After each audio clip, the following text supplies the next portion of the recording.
been quite reflective the last 2 to 3 weeks. This is June. And what really has blown my mind in the past year has been seeing how my childhood, and I believe everybody's childhood, especially between the ages of when you're born 0 and 7.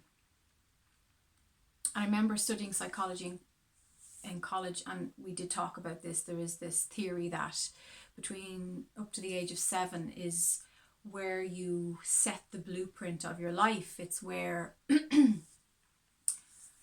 it's where you create a sense of who you are and the world, and you make your concepts, you create your ideas based on your experiences and what you're influenced by, your environment, the people around you, how you're loved, up to the age of 7.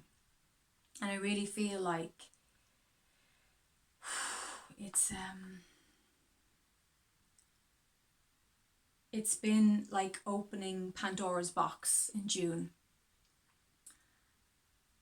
looking at how my family has influenced me, the parental programs, the programming, lots and lots of programming that plays out all the way through our lives, like right up until we transition back to source.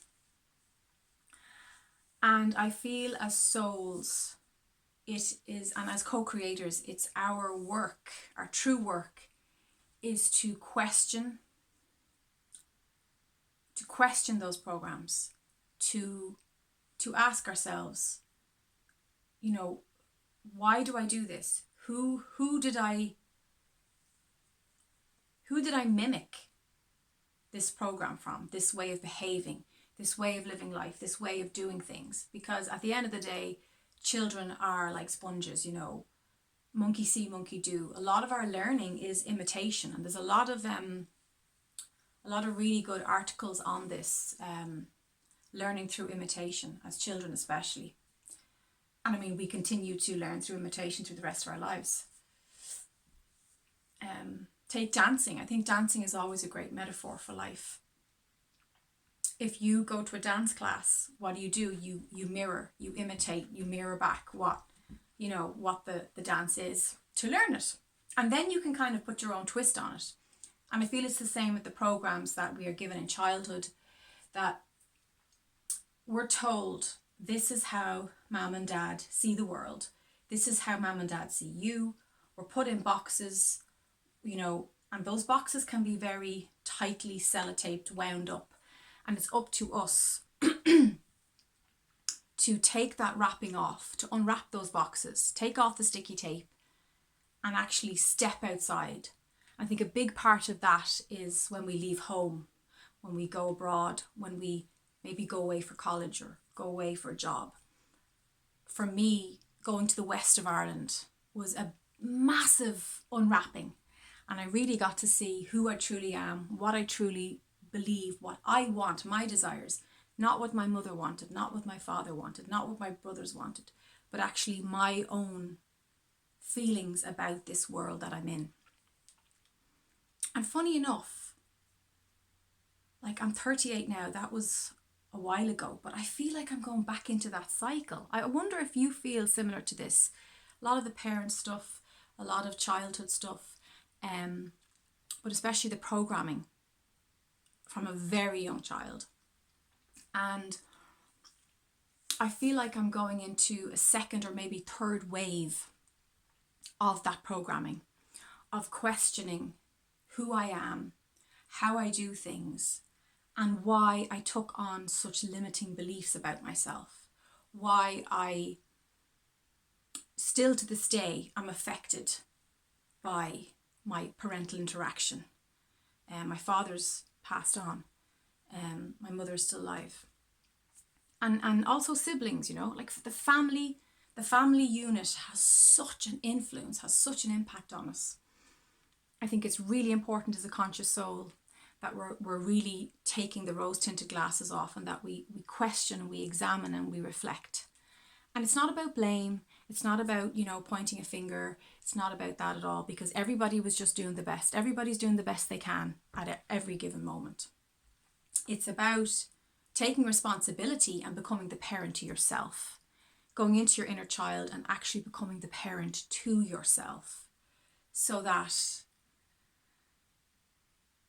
you're now able to step up and say, well, that's how that may be how I was raised.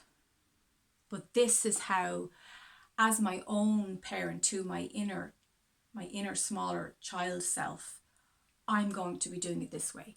I'm going to be parenting and taking care and caretaking in this specific way, because this works for me. This aligns with me, with my consciousness, my prime consciousness. This brings me back to my full whole self. And it's about being the caretaker for the self. Noticing where down the list of priorities, of airtime, of energy, of consciousness you place yourself in your life. Perhaps you're way down the end of that list, and it's time for you to put yourself right number one at the top. And know that by doing so, when you fill up your cup, it will overfloweth, and you'll have so much to give everybody else. But starting off at that point where there is that self-care, self-nurture, and being the parent, being the caretaker, that's really important. If our inner child feels neglected, abandoned, misunderstood, discarded, invalidated, invisible, it's up to us now as adults to go into a meditation, go into that space where you can approach that inner child and request, you must request that inner child be integrated back into the now. Offer to be the caretaker. Say, I will be your parent now. I will take care of you. Because if the inner child is feeling unsafe, we as full adults here in the present tense will feel unsafe. Doesn't matter where the memory stems from. It can go back to being 2 years of age. If there's an unsafe inner child, we are carrying our inner child within us. So if the inner child inside is unsafe, we're going to always have this feeling of being unsafe in the world, and we're going to bring that into our experiences, and we're going to attract. We'll have the mirror reflected back to us of being unsafe, which will attract unsafe experiences and people who make us feel unsafe, and having toxic relationships and friendships and etc., etc. So by choosing to be the caretaker and by stepping up for yourself and caring for that inner child and creating integration, we empower ourselves. We heal and soothe and realign the past of what happened in our childhood. And we unwrap that box and we clean up those programs. We release those programs and we get to replace them with something that is loving and kind and generous to ourselves. And that's my message for you today. Inner child work. Be yourself. Be a parent to yourself. Be the caretaker. Don't be afraid to look into your past, but don't dwell there. Bring it into the present. Bring it into the moment now. Embrace it and step into your power in the now. And don't let anybody else, any ghost from the past, make you feel unsafe in your world.